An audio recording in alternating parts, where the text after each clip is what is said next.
नमस्ते, मैं अविचल Dubey. Climate change और ख़ास तौर पर ग्लोबल वार्मिंग किसी कविता का नाम नहीं है। ये वो विषय है जिसको लेकर हमारा अटेंशन सर्वाधिक होना चाहिए, लेकिन हमारा इग्नोरेंस सबसे ज़्यादा है। आज जो हम गर्मी झेल रहे हैं उसमें हमने अगर अपनी गलती नहीं मानी तो यकीन मानिए या तो हम या आगे आने वाली पीढ़ियाँ गर्मी से झुलसेंगी। ये बात मैं ऐसे ही नहीं कह रहा हूँ, इसका एक बड़ा आधार है और अभी हमारे सामने एक एग्जाम्पल। दरअसल कनाडा देश की पहचान एक ऐसे प्रांत की है जो एक ठंडा प्रदेश है, लेकिन वहाँ पर जो रिकॉर्ड टेम्परेचर दर्ज किया गया है वो हमें डराता है। कनाडा के ब्रिटिश कोलंबिया स्टेट में जो टेम्परेचर रहा मंगलवार को वो 49.6 डिग्री रहा, यानी कि करीब 50 डिग्री सेल्सियस टेम्परेचर। बीते 4 दिन में ये सबसे ज़्यादा टेम्परेचर रिकॉर्ड हुआ है। दरअसल कनाडा में 10,000 साल बाद हीट डोम इफेक्ट के कारण बहुत ज़्यादा टेम्परेचर हो रहा है।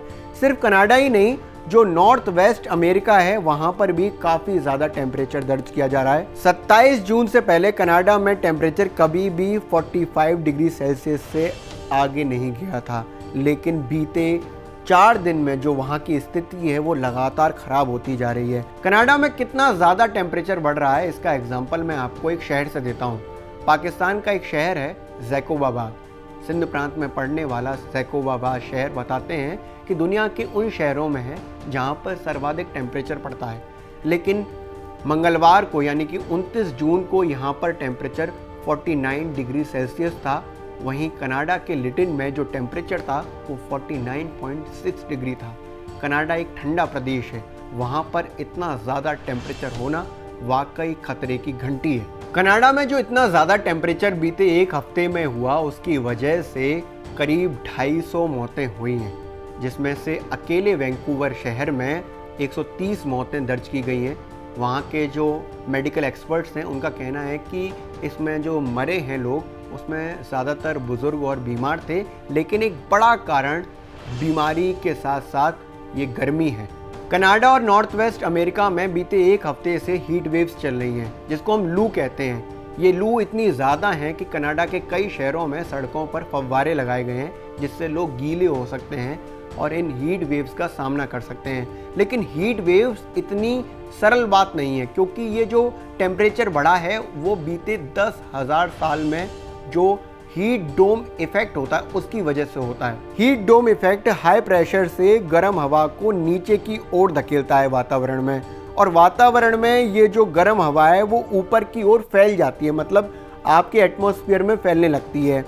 जब हाई प्रेशर होता है तो बादलों में डोम को दूर धकेला जाता है, यानी कि एक तरह से जो प्रेशर है उससे बादल अलग हो जाते हैं, हवा सिकुड़ती है, जिसकी वजह से लू बनना शुरू हो जाती हैं।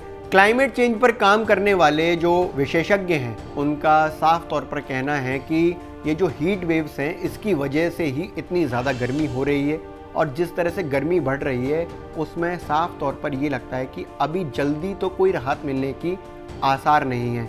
और ये वाकई एक तरह से देखा जाए तो दिक्कत वाली बात है। दिक्कत वाली बात इसलिए है क्योंकि कनाडा में जो एनवायरनमेंट डिपार्टमेंट है उन्होंने अलर्ट जारी कर दिया है। इसके साथ ही वहाँ पर टीकाकरण जो केंद्र हैं उनको बंद कर दिया गया है। इस सप्ताह ये सुविधाएं बंद रहेंगी। लोगों को बाहर ना निकलने की सलाह दी जा रही है। जो ट्रांसपोर्ट होता है उसको रोक दिया गया है। इसके साथ ही वैंकूवर में स्कूलों को बंद कर दिया गया है। कनाडा में इतनी ज़्यादा गर्मी से निपटने के लिए कई सारे इंतज़ाम भी किए गए हैं, जैसे कि एक तरह से कूलिंग सेंटर्स बनाए गए हैं। जैसे कि भारत में रैन बसेरे बनाए जाते हैं और देशों में भी रैन बसेरे बनाए जाते हैं, ऐसे ही कूलिंग सेंटर बनाए गए हैं। फुल्ली एयर कंडीशनड ये कूलिंग सेंटर हैं जहाँ पर लोग रात दिन बिता सकते हैं।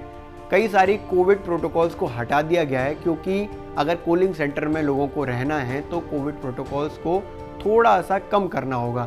इसके साथ ही मैंने बताया कि सड़कों पर फव्वारे लगाए गए हैं जिससे कि थोड़ी सी ठंडक हो। कनाडा में बढ़ती गर्मी हमारे लिए एक तरह का सायरन है। एक्सपर्ट्स का साफ तौर पर कहना है कि बीते 1-2 दशक में गर्मी लगातार बढ़ी है, और अगले 1 दशक में अगर 1 या 2 डिग्री टेम्परेचर बढ़ता है तो वाकई हमारे लिए बहुत बड़ा खतरा सामने होगा।